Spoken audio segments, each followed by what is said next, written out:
그 63번은 별 2개 정도 해놓고 상당히 이야기할 거리가 더 있습니다. 이것이 이제 물론 이제 맞춤법상에 나온 이야기이긴 합니다. 그러면서도 소위 우리가 중세 문법 같이 이해하고 있는가와 관련돼서 나올 수 있는 문제죠.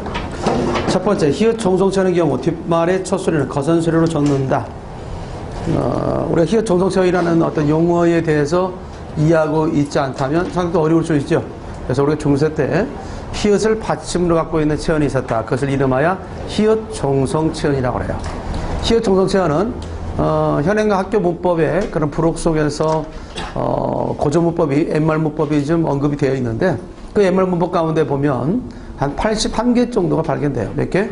81개. 물론 그 이후로 또 연구를 통해서 더 발견했는지 모르겠습니다만은 그 당시 문법상에 있어서는 한 81개 정도.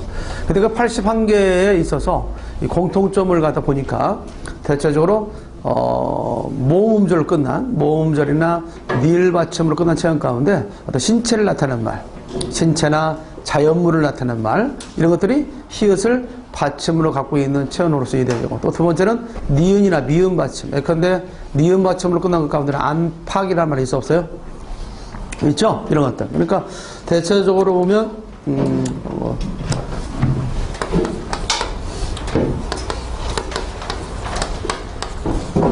히읗 종성체언이다. 히읗 종성체언은 것은 히읗을 받침하고 있는 체언이다. 그러죠. 히읗을 받침으로 갖고 있는 체언.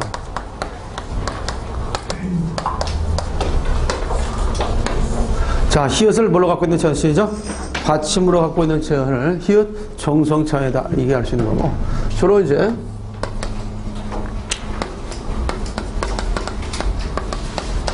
어떤 체언들이 그렇다면 이렇게 히읗을 받침으로 갖고 있는가?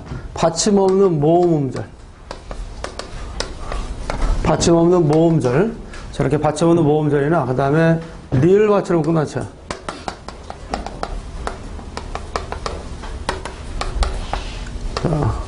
받침 없는 모음절이나 또는 리을 받침으로 끝난 체언. 이런 것들. 또 하나 더 하면 니은 받침으로 끝난 체언. 또는 미음 받침으로 끝난 체언.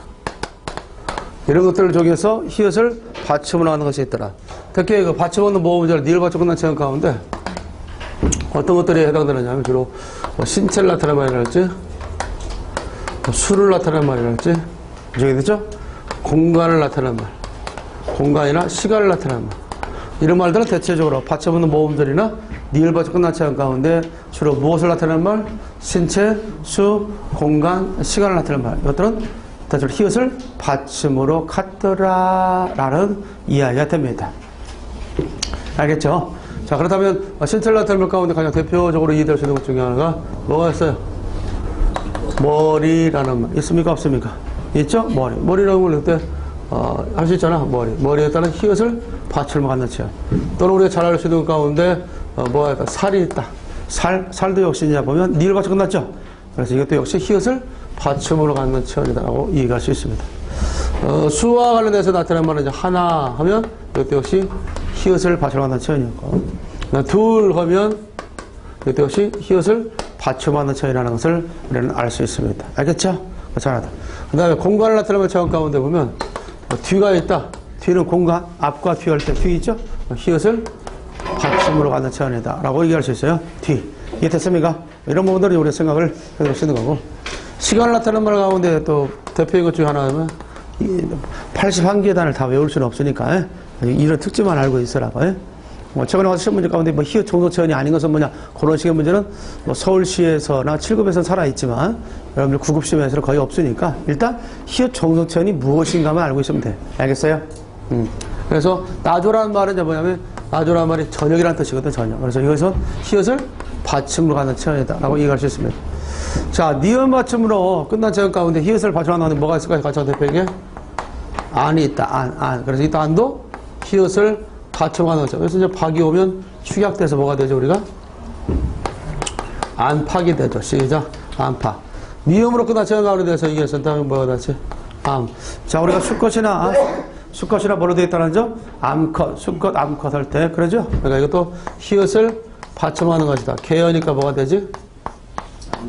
암캐가 되죠. 뭐 이런 것들을 우리가 이해할 수 있는 것이다. 따라서 히읗, 정성체. 받침없는 모음절이나 리을 받침으로 끝난 체형 가운데 신체를 나타내거나 수를 나타내거나 공간, 시간을 나타내는 말은 히읗을 받침으로 갖는 체형이었다라는 것을 보여주고 있는 거고, 니은 받침으로 끝난 체형이나 모음으로 끝난 체형, 미음으로 끝난 체형 가운데는 대체적으로 가지 히읗을 받침하는 체형이 있더라. 자, 이것 때문에 좀 전 연장선에서 자, 이렇게 히읗 받침 체형이 조사와의 만남 속에서, 조사와의 만나서 여러 어떤 격에 그런 활용할 수 있습니다. 자, 이렇게 해서 어떤 체연이 조사와 만나서 여러 격에 활용하는 것을 뭐라고 하냐면, 이 특별히 고경이라고 그래요. 뭐라고 하시죠? 고경. 그래서 요걸 특별히 뭐라고 하냐면, 이렇게 해서 줄여서 히읗 고경어다. 시작. 히읗 고경어다. 이렇게 얘기하는 거예요. 뭐라고 얘기하지? 히읗 고경어. 히읗 고경어라는 말을 쓰게 되죠. 자, 그럼 히읗 고경의 어떤 환경을 갖다 보면, 그게 세 가지를 통해서 얘기하면, 일단 앞에다 써놓을까요? 히읗 받침 체형. 자, 히읗 받침 체형 다음에 뒤에 이제 우리가 보면 자음, 외사설이 있죠. 자음으로 시작된 말, 뭐, 기억이 온다든가, 뭐, 디귿이 온다든가, 비유이 온다든가, 지읒, 이런 것들이 왔을 때, 이것들은 이 히읗 받침 체형 다음에 이것들이 오면 뭘로 나타나냐? 축약으로 나타납니다. 축약으로 나타난다. 뭐로 나타난다? 축약으로 나타나. 축약. 됐다. 자, 그래서 하나 예를 들어보면 쉽죠? 자, 하날이란 말을 들어서 하나 얘기해볼까? 하날이란 말도 역시 보면, 아까 안 했나? 공간 나타낸 말 가운데 여기도 하나 더 써놓는다면, 하날이란 말을 써주십시오. 하날, 자연물, 공간 나타낸 자연물로 넣으시고, 하날. 자, 자연물, 하날. 하나 써놓을까? 그러면, 여기다 공간 나타낸 말 가운데 이도 있지만, 이거 다 써놓고, 여기다 써놔. 이때 하나 더 써놔. 자연물이라고 써놔, 그냥. 자연물. 지우고, 자연물. 그래서 여기다 대표 따 있죠? 하늘천 따지 할 때 땅. 하날. 뭐 이런 것들도 대표적으로 이해할 수 있다. 히읗 받침 체형이다. 하날 다음에 이제 뭐가 왔느냐? 자음으로 시작된 말 같죠? 그러면 뭐냐? 이 히읗이 여기에 숨어 있다가 히읗과 뒤에 기억이 축약되니까 뭐라고 표현한다? 하날夸라고 하는 거야. 하날夸. 다 같이. 하날夸. 그러니까 오늘날은 뭐 그냥 하늘와 이렇게 해야 되는데, 그 당시는 하날夸이렇게 해야 맞는 표현이었다 라고 할 수 있는 거고, 그 다음에 뒤에 이제 모음으로 시작될 말이 같다. 뭐로 왔다 같이? 모음으로 시작될 말이 같다. 대표 지음 가운데 만약에 이가 왔다. 이가. 그러면 이것은 연음되어 나타납니다. 앞에 히읗이 뒤로 연음된다 라고 생각하면 되겠어. 그래서 하나의 예를 들면 쉽죠? 하날에다가 이가 오면 이 히읗을 받침으로 갖는 것으로, 그래서 넘긴다. 하날히. 시작. 하날히가 된다. 여기 할 수 있어요? 하날히. 이런 부분도 우리 시면 되겠고. 그 다음에 세 번째와 관련해서 얘기하는 단독으로 있을 때.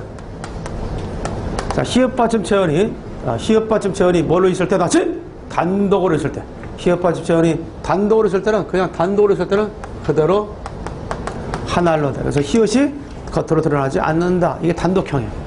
자, 이것이 바로 히읗 받침 체형에 있어서 고경 과정이다 라고 생각하면 좀 쉽습니다. 이해됐나요? 히읗 정성체형. 어렵지 않으셨죠? 따라서 받침 없는 모음절이나 리을 받침으로 끝난 체형 다음에 신체나 수나 공간이나 시간이나 자연물을 나타내는 경우는 히읗을 받침으로 갖는 체형들이 더러 있더라. 이것들에 있어서의 고경 과정은 바로 이렇게 되더라 라고 하는 것을 좀 더 상식적으로 좀 기억을 좀 하면 되겠고, 특별히 우리가 요즘에 있어서 그 암컷이다, 수컷이다라는 말 들으면 있어 없어 있죠? 그랬을 때 이 수나 암 다음에 있어서 뒤가 거선소리 되거나, 또는 여기 나와 있는 것처럼 안팎이다, 또는 우리가 머리카락 할 때 머리카락이다, 또는 살고기가 살코기가 된다라는 것은 과거에 히읗 정성체형이 있었다는 근거다라고 얘기할 수 있습니다. 이해됐습니까? 그런 정도로 생각한다면 1번에 있어서 뭐 사실 어려운 문제는 아니었는데, 가끔은 우리가 떨릴 수도 있겠어요. 히읗 정성체형이 갑자기 돌출하면 뭔 말이야 이게 도대체? 라고 혹시 할까봐 부연 설명을 좀 해줬습니다. 자, 한자끼리 연결된 형태 속에 사이소가 나더라도 원칙적으로 적지 않는, 맞습니까? 다만 예외가 있죠. 6가지. 시작. 작간, 대간, 겉간, 숫자, 횟수, 셋방. 시작. 작간, 대간, 겉간, 숫자, 횟수, 셋방. 이 6가지만 예외적으로 무엇을 붙인다? 시옷을 받쳐 적는다. 작간, 대간, 겉간, 숫자, 횟수, 셋방. 이렇게 해두면 되겠습니다. 이해됐지?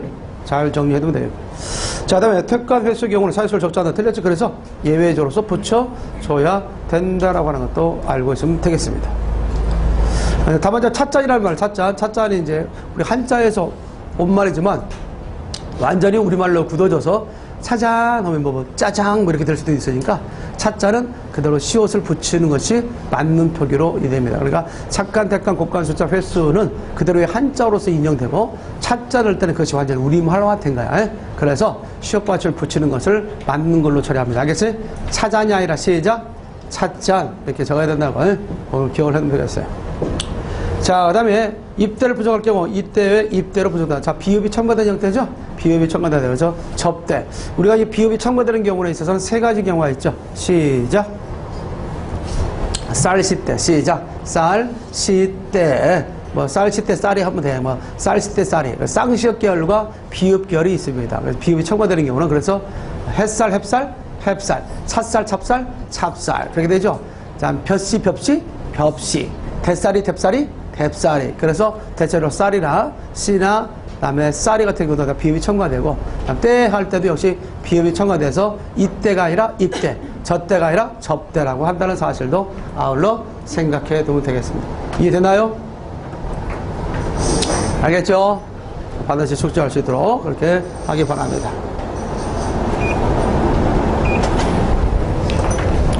자, 이렇게 해서 정리해 두시고요. 사라졌다 다시 왔죠?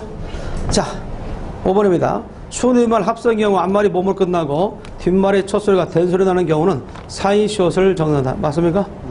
이건 사이시옷 표기에 같은 원칙. 사이시옷 표기 원칙은 우리가 지난번에도 얘기했지만 합성 명사를 이룰 때 앞에 소리가 받쳐붙는 모음절 다음에 뒤가 에서 소리가 와서 그 에서 소리가 된 소리 되거나 앞에 받쳐붙는 모음절 다음에 뒤에 니은이나 미음으로 시작된 말이 와서 소리상 니은이 첨가되거나 앞에 받쳐붙는 모음절 다음에 모음으로 시작된 말이 와서 소리상 니은이 첨가되면 사이시옷을 받쳐 적는다라고 얘기한 적이 있죠. 그러나 결국 이런 사이시옷을 갖다 받쳐놓는 것은 1조건과 2조건이 다 충족됐을 때 붙여요. 근데 합성명사 조건은 충족됐지만 두 번째 조건인 사이소련상이 일어나지 않는다면 결국 시옷을 받치지 않는다는 것과 또한 사이소련상이 일어났지만은 첫 번째 조건인 합성명사 조건에 부합되지 않는다면 또 시옷을 붙이지 않는다라고 얘기한 적이 있습니다. 그래서 분명히 그 부분들은 확실하게 머릿속에 넣어둘 필요가 있지 않느냐. 자, 그래서 63번에다 몇 번에다 3번이었다라고 얘기할 수 있습니다.